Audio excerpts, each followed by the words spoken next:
El canal del Congreso presenta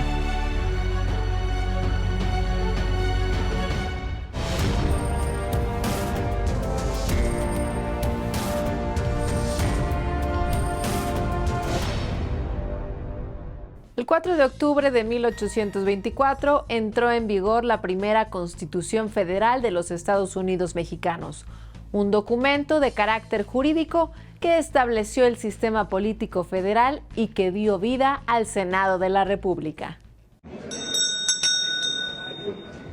En sesión solemne, la Cámara Alta celebra 200 años de haber sido instaurada y para ello senadores y senadoras se trasladan a la antigua Casona de Jicotencatl, sede de este cuerpo legislativo durante 80 años de estos 2 siglos de existencia. Estamos hablando de 2 siglos de historia republicana, 2 siglos en que la soberanía de México ha sido salvaguardada desde el Senado ante todos los países del mundo. 2 siglos de tratados internacionales que han pasado por esta Cámara, tiempo en el que el Senado ha sido el garante de una política exterior apegada a los principios y valores de nuestra patria. Celebramos 200 años de una institución viva que anida el alma de nuestra nación, una institución surgida de un acuerdo nacional que recoge en entrañas todas y cada una de las expresiones que existen a lo largo y ancho del país. Jalisco fue el primer estado en establecer un Senado local y en configurar los primeros ayuntamientos del país. Ilustres jaliscienses fueron pioneros en debatir entre el modelo centralista y el federalista como Francisco Severo Maldonado, Prisciliano Sánchez, hasta impulsar, por cierto, la primer consulta popular en el país de la mano de Luis Quintanar. También las mujeres aquí han tenido participación valiente y propositiva. También las mujeres se han hecho saber y defender las mejores causas de este país desde esta tribuna. A lo largo de 200 años, esta Cámara ha atestiguado debates y discursos históricos de senadoras y senadores ilustres que han dado forma a nuestro sistema jurídico vigente, transformando el régimen económico, político y social. El Senado surge como la Cámara que debe ocuparse de asuntos torales del Estado con la madurez, la sabiduría y la solidez de carácter que podrá estar ausente en otras asambleas. Esa es la lógica de la denominada Cámara Alta.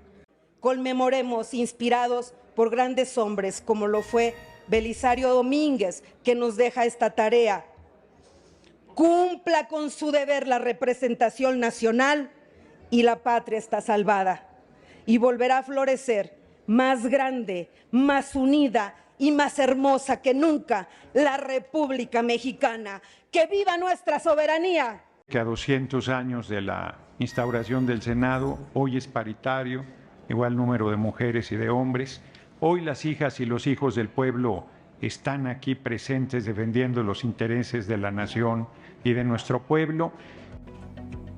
Con el himno nacional concluye la sesión solemne y como es tradición en esta fecha, senadores y senadoras montan guardia de honor ante quien ha sido la figura representativa de la Cámara Alta en esta historia bicentenaria, senador Belisario Domínguez Palencia. El 4 de octubre de 1824 entró en vigor la primera Constitución Federal de los Estados Unidos Mexicanos. En ella se establecieron los fundamentos básicos de la soberanía nacional y la República representativa y federal.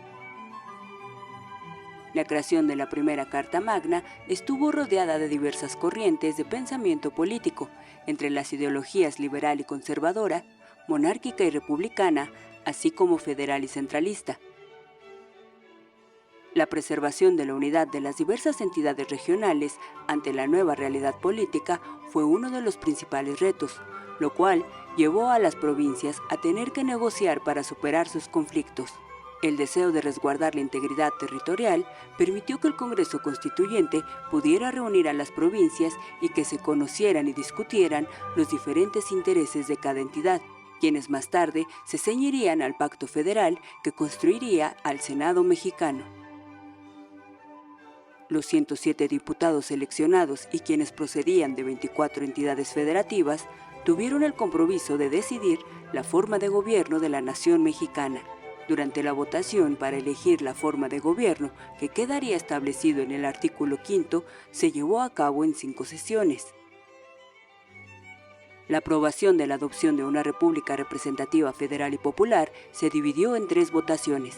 La primera por las palabras República Popular, la segunda por la palabra representativa y la tercera por la palabra federal.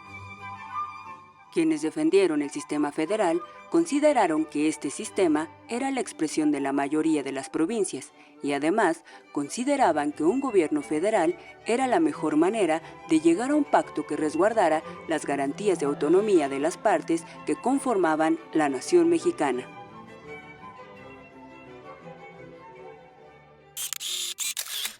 El pasado 1 de octubre, Ifigenia Martínez entregó la banda presidencial a la primera mujer jefa del Ejecutivo. Y con este capítulo al frente del Congreso General, la maestra prácticamente hizo su último servicio a la nación. A continuación, la crónica del homenaje de cuerpo presente a esta mujer excepcional.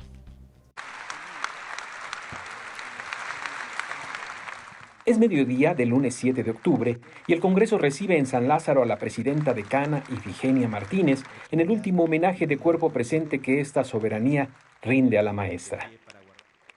Así las palabras de despedida de las senadoras y los senadores para la maestra Ifigenia. Fue una maestra en todo el sentido amplio de la palabra. Fue una maestra para todos y para todas nosotras, sobre todo para las mujeres. ¿Qué es lo que hizo Ifigenia Martínez contribuyendo con México? Su compromiso, su debate, su calidad a la hora de hacer el planteamiento de qué debía ser la economía y el Estado mexicano. Ella planteó que no era real, como decía Adam Smith, que la mano invisible del mercado modificara la vida de la gente. Fue una mujer más que excepcional. Fue una mujer de Estado. Representa el inicio y la culminación de la lucha histórica de las mujeres por acceder a una vida pública de México. No solo perdimos a una compañera brillante, sino una mujer de izquierda y revolucionaria con la que coincidimos en mucho con sus principios y lucha por la justicia social. La maestra Ifigenia Martínez se convierte en un ejemplo perdurable para esta y para las futuras generaciones, para los hombres y, por supuesto, también para las mujeres, por su esfuerzo y contribución del México actual. Ella no rompió techos de cristal. Enfrentó un mundo de hombres, de machismo, de discriminación, de desigualdad, de barreras permanentes, de convicción de que las mujeres no podrían tener un espacio en los asuntos públicos del país. Y ella, que no le tocaron las acciones afirmativas, con su carácter, con esa bonomía en el trato, pero con ese temple de acero, se fue abriendo camino a responsabilidades enormes como aquí ya hemos escuchado. Primera entre las primeras, Ifigenia Martínez fue economista, académica, diplomática y legisladora. Al Senado de la República llegó en 1988 y se convirtió en la primera mujer senadora de oposición y desde entonces en una imprescindible del Congreso como lo fue su compañero de lucha, Porfirio Muñoz Ledo. Hace apenas unos días entregó la banda presidencial en este mismo recinto. Sin embargo, ya no leyó su discurso. Palabras que fueron cuidadosamente elegidas por ella y que en este homenaje fueron rescatadas por sus compañeros legisladores y legisladoras. Ciudad de México, 1 de octubre del 2024.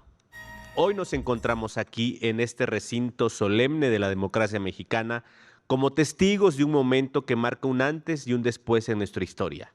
La toma de protesta de la doctora Claudia Sheinbaum Pardo como la primera presidenta de México.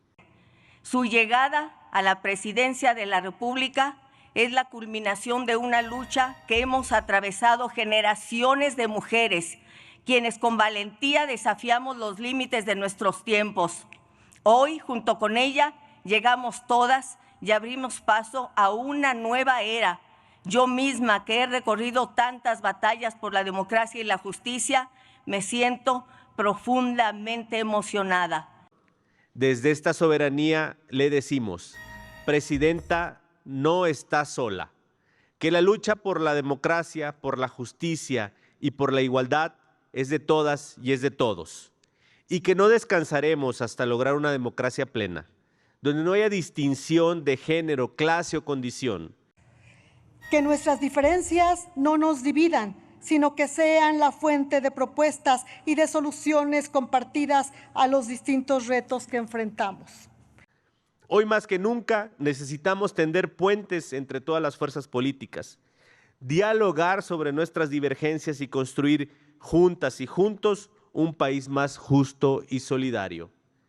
Es tiempo de altura de miras, es tiempo de construir nuevos horizontes y realidades, es tiempo de mujeres. Sigamos dejando huella. La maestra Ifigenia Martínez y Hernández.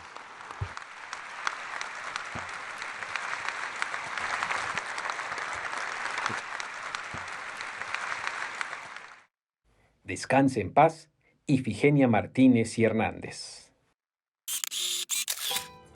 México es una nación pluricultural, la cual está sustentada en sus pueblos originarios que aún se conservan y habitan el territorio nacional.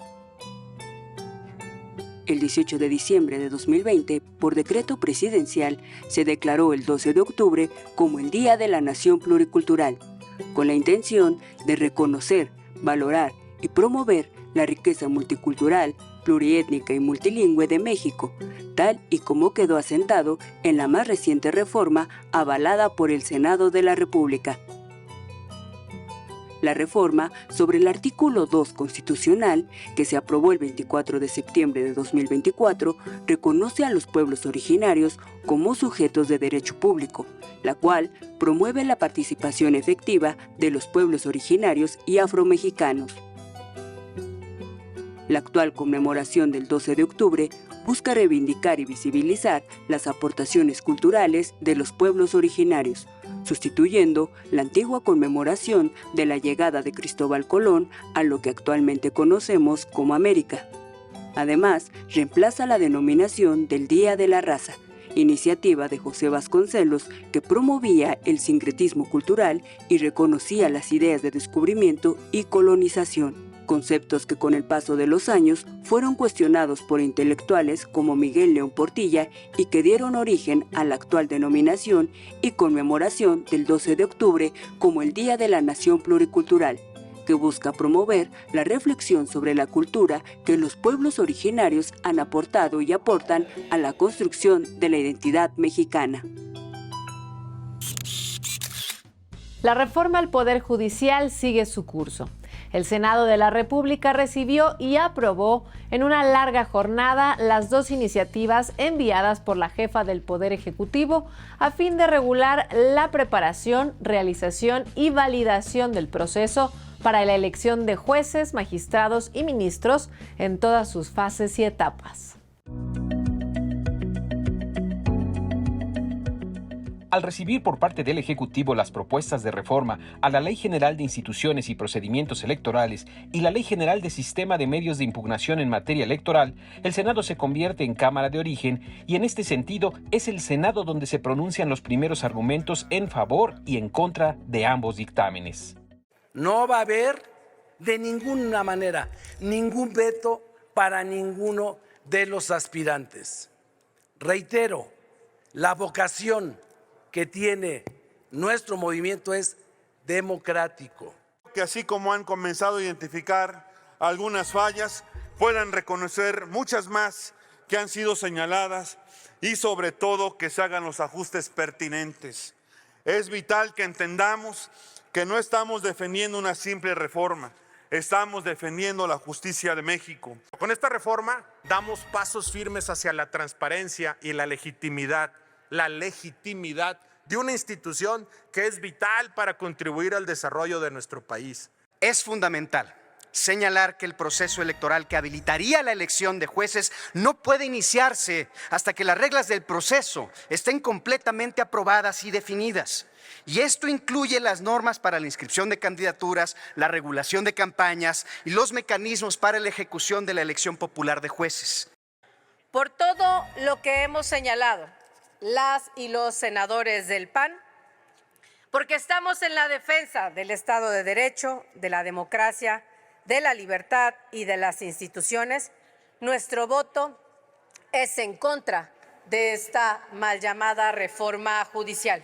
En el Partido del Trabajo votaremos a favor de este dictamen para aprobar las reformas necesarias a la legislación secundaria y así avanzar de cara al proceso electoral judicial, porque la ciudadanía elegirá en junio del 2025 a jueces, magistrados y ministros, a juezas, magistradas y ministras.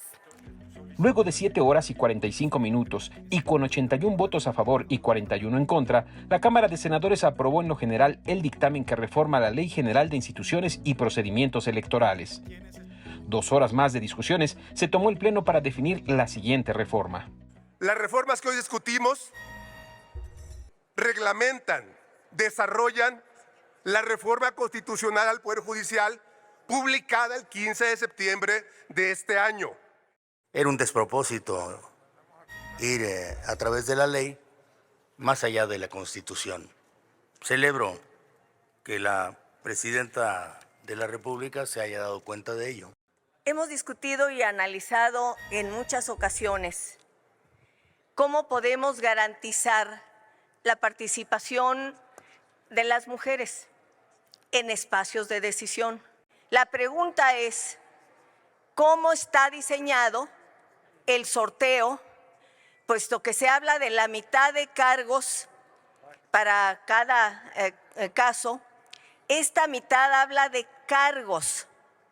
¿Cuántos serán mujeres de estos cargos para este sorteo? Valoro infinitamente que no renunciemos al debate y también convocaría a que no renunciáramos a los acuerdos, porque pareciera que hay decisiones tajantemente tomadas y que no están dispuestos a que exista apertura al diálogo, al consenso y a que se les ayude a enriquecer un modelo en el que les hemos dicho no coincidimos, pero no queremos que se genere una crisis de constitucionalidad por los terribles, graves errores. Lo que hemos coincidido es que debemos mantener el espíritu de la reforma constitucional y mantener como eje fundamental de la evaluación final para que lleguen los mejores y para evitar discrecionalidades políticas que terminen dándole la razón a los detractores de la reforma, que mantengamos el procedimiento como está en la Constitución. 77 votos a favor y 38 en contra dieron luz verde a la Ley General del Sistema de Medios de Impugnación en materia electoral en la Cámara Alta. En la misma sesión se aprobó el procedimiento de insaculación pública que se llevará a cabo el próximo sábado 12 de octubre sobre el 50% de los cargos de las personas juzgadoras que se elegirán en la jornada electoral de junio de 2025.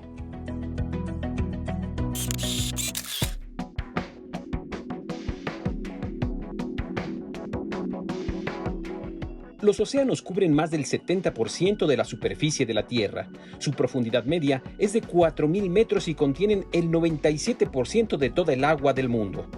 Estas grandes masas de agua que rodean los continentes son críticas para la vida, suministran la mitad del oxígeno que respiramos y absorben anualmente el 26% de las emisiones de dióxido de carbono, es decir, energía que se traduce en calor.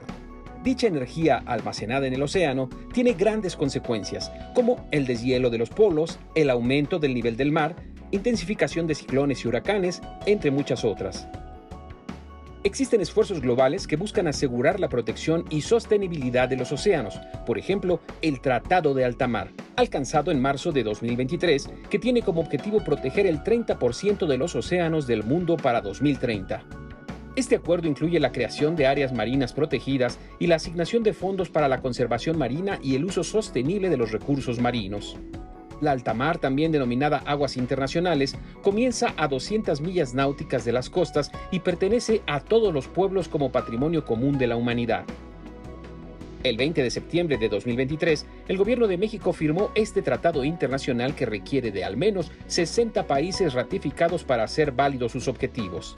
En materia de política exterior, al Senado de la República le corresponde aprobar los tratados internacionales que suscribe el titular del Poder Ejecutivo Federal y tocará a la 66ª legislatura analizar, discutir y, en su caso, ratificar el Tratado de Altamar.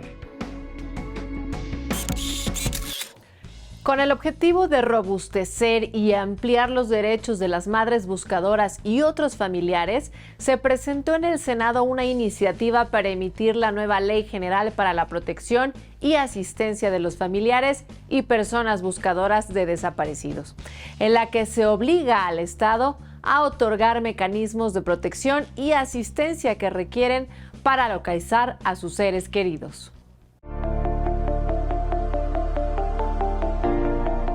Esta historia comenzó hace décadas. Primero salieron solas a caminar y preguntar por quienes no habían regresado a casa. Luego lo hicieron por grupos, se organizaron y compartieron experiencias. Se protegieron entre sí, pues para ellas también existe un riesgo. Son las buscadoras y buscadores, una realidad que tocó las puertas del Senado de la República. Nos duele a todos, porque como comunidad nos faltan esas personas a todas y a todos nosotros. Se tiene que fortalecer la máxima protección para garantizar la seguridad y la vida de quienes salen a buscar a sus desaparecidos. Ante esta realidad, en el Senado de la República se ha propuesto la creación de una ley para proteger a las familias buscadoras.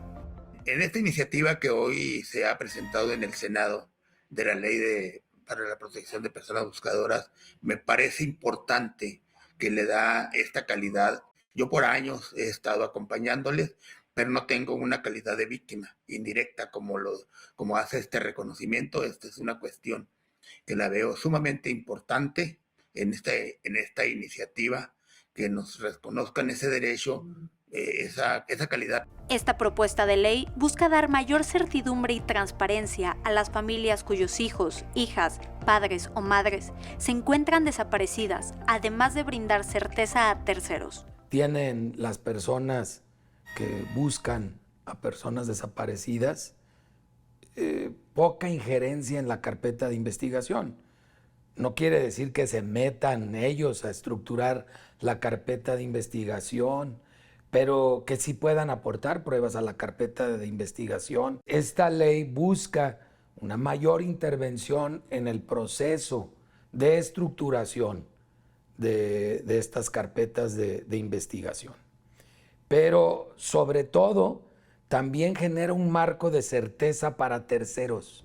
Esta iniciativa llega como un ejercicio complementario a los esfuerzos que se han realizado en años recientes. Ese es el espíritu de la ley. Es una ley complementaria a otras leyes que ya existen, que tienen 10, 15 años en vigor y que no han acabado de resolver el problema. En el Senado de la República se reconoce que se trata de un problema que impacta de alguna forma a todas y todos los mexicanos, por lo que se busca construir soluciones efectivas de cara a esta realidad. Mientras no lo resolvamos, pues esa llaga va a seguir abierta en el pueblo, en la comunidad, en la sociedad, en la familia, y en consecuencia yo estoy seguro que esta ley puede ayudar bastante a resolver el problema, sobre todo de las desapariciones de las últimas 2 décadas. La transición hacia la electromovilidad en el mundo está en marcha y México no se puede quedar atrás en cuanto a la electrificación del parque vehicular. Por ello, y en sintonía con el Plan de Energías Sustentables del actual gobierno, se presentó en el Senado una iniciativa de reforma a la Ley del Impuesto sobre la Renta para incentivar la compra de autos eléctricos.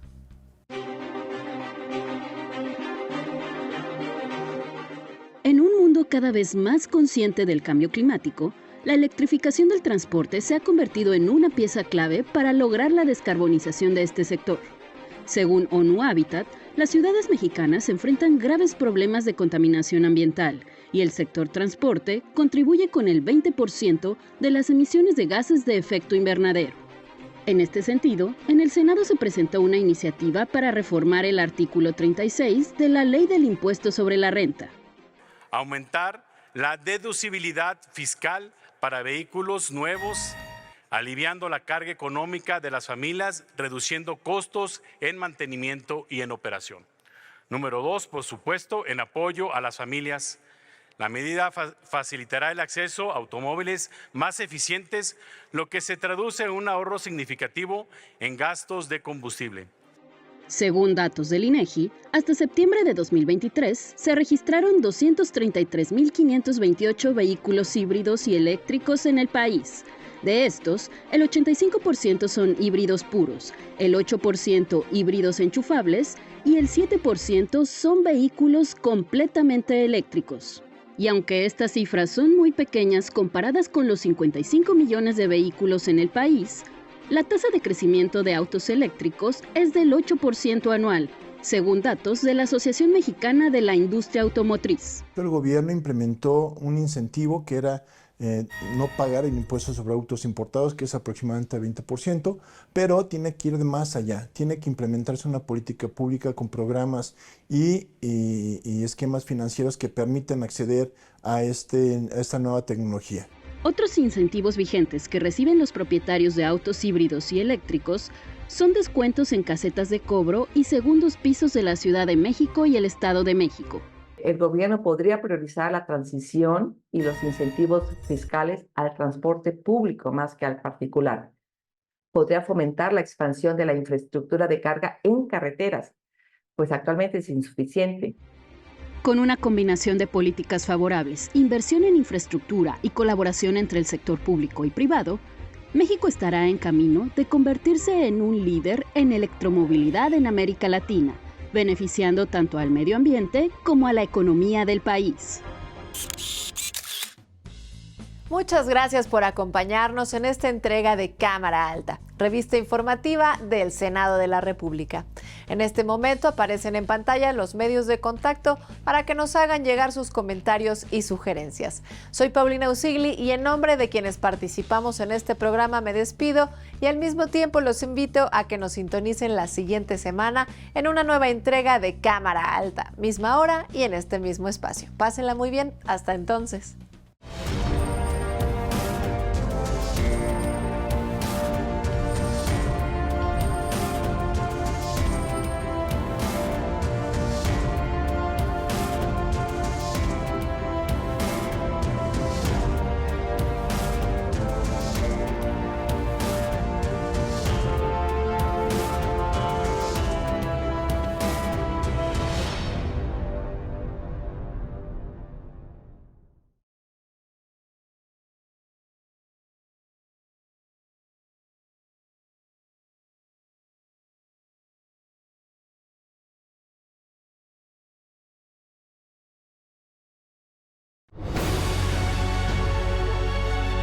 El Canal del Congreso presentó